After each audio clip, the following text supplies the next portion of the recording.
Bienvenidos todos a esta microcharla en la que hoy hablamos sobre resolución de conflictos usando herramientas de disciplina positiva. Antes de entrar en detalle en las herramientas en concreto, dejarme decir dos apuntes respecto al conflicto. El primer apunte es que el conflicto no podemos evitarlo. El conflicto surge porque vivimos en sociedad, porque vivimos todos juntos y por tanto es inherente, digamos, al ser humano. En segundo lugar, el conflicto no es malo. Hay que entender que el conflicto es imposible evitarlo y además el conflicto no es malo. Es una oportunidad de aprendizaje, es una oportunidad para aprender nuevas habilidades, es una oportunidad para aprender a resolver problemas, etc. Y por tanto, no hay que tenerle, digamos, miedo al conflicto. ¿Cuál es nuestro papel como adultos en esta gestión del conflicto? Yo os diré 4 ideas básicas que probablemente ya veréis que son muy simples y que todos tenemos muy claros, pero que esta vez recordarlas. La primera y esencial es que nosotros los adultos, ya sea en el aula o en casa, lo importante es que controlemos nuestro propio comportamiento. Nosotros somos el ejemplo y por tanto, ¿cómo esperemos que reaccionen ellos delante de un conflicto si nosotros no somos capaces de controlar nuestro propio comportamiento? Por tanto, somos el modelo y por tanto esencial controlar el comportamiento. Si en un momento determinado no podemos, debemos generar estrategias para conseguirlo, ya sea salir un momento, aprender a respirar, contar hasta 10, etc. Pero importantísimo controlar nuestro propio comportamiento. En segundo lugar, conectar antes de corregir. Es mucho más efectivo si antes de dar una corrección hemos desarrollado un sentido de cercanía, si hemos de alguna manera nos hemos acercado, si hemos validado las emociones, si hemos dicho, por ejemplo, si estamos en el aula, me importáis muchísimo y por esto estoy absolutamente convencida que podemos encontrar una solución a este problema, ¿no? Si hemos reducido la distancia, es mucho más efectiva esta corrección cuando antes hay conexión, cuando hemos validado emociones, cuando nos hemos acercado, porque de alguna manera ya no tenemos ese clima de hostilidad y por tanto que nos separa de esta solución del conflicto. En tercer lugar, en relación a este punto de la conexión, si en vez de decir, si en vez de acusar, si en vez de buscar culpables, preguntamos y nos enfocamos en soluciones, esta segunda parte, que es esta corrección, será mucho más efectiva. Si delante de un conflicto, ¿quién ha hecho esto? Y etcétera. Y ahora lo que tenéis que hacer, buscamos qué es lo que ha pasado, cómo os habéis sentido, cómo podríamos hacerlo, etcétera. La resolución del conflicto será mucho más efectiva.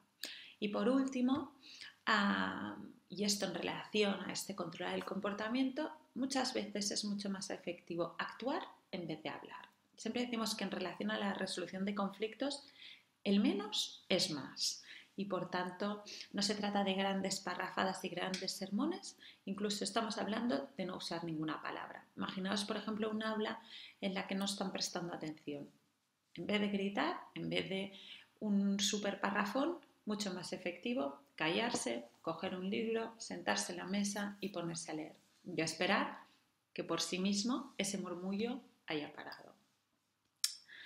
Dicho estas consideraciones generales, ¿qué podemos hacer? ¿Qué herramientas nos propone disciplina positiva? Yo creo que una de las herramientas más globales en relación a la resolución de conflictos que propone disciplina positiva son las juntas, ya sean las juntas en el aula o las juntas en casa. ¿Cuál es la estructura de una junta? La junta tiene 3 pasos, 3 grandes estructuras. La primera es una estructura de inicio que nos prepara crea un clima óptimo para poder solucionar los conflictos. La segunda parte, que es este cuerpo de la junta, la parte más importante, es la que es propiamente dicha, la resolución. Y la última parte es una parte de cierre que nos prepara para las siguientes juntas. Veamos cuáles son. Esta parte inicial tiene dos apartados. El primero son los cumplidos y el segundo son los agradecimientos. La idea es esta conexión que hablábamos, ¿no? Cuando a mí me han dado las gracias por algo que he hecho esta semana, si a mí me han dicho algo positivo que yo he hecho, etc. Estoy generando, lo que estoy generando es este sentido de pertenencia. Estoy preparando, estoy conectando con estas personas y esto me prepara para un espacio en el que sea mucho más fácil solucionar conflictos. Por tanto, esta parte inicial, cumplidos y agradecimientos. La tercera parte es el segundo gran bloque, es el cuerpo de esta junta y empieza por la agenda. La agenda, la idea, y la agenda a mí me parece una herramienta muy potente ya en sí misma para la resolución de conflicto, que es, la agenda es una libreta, puedes tener una libreta en la que libremente cada uno pueda escribir de qué quiere hablar durante la junta, cuál es su inquietud, cuál es el problema que quiere tratar. Cuando llegue la junta, cogeremos la agenda y por orden cronológico iremos tratando uno a uno todos los temas. Importante, no elegiremos el más importante, sino el que viene primero. ¿Por qué? No hay temas importantes y temas menos importantes. Todos lo son y vamos a hacerlo cronológicamente. Y con esto pasaremos al punto 4, que es la resolución conjunta del conflicto propiamente dicha. La idea es enseñar a enfocarnos en soluciones. En esta parte de la solución no vamos a hablar de culpables, no vamos a hablar de que yo le dije, tú me dijiste, etcétera, etcétera, sino nos vamos a enfocar en soluciones y además lo haremos democráticamente. Cada uno va a poder aportar su solución. Vamos a respetar los turnos, vamos a votar la solución que nos interese más a todos, cada uno tiene un voto, etc. Por tanto, este cuerpo de la Junta, que es esta resolución conjunta y democrática del conflicto.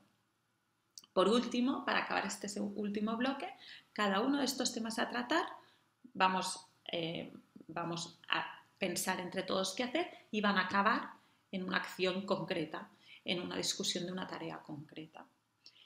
Este sería el bloque de la Junta y para cerrar la Junta vamos a planear actividades conjuntas que nos parezcan interesantes a todos, que nos hagan ilusión a todos y vamos a hacer una actividad semanalmente.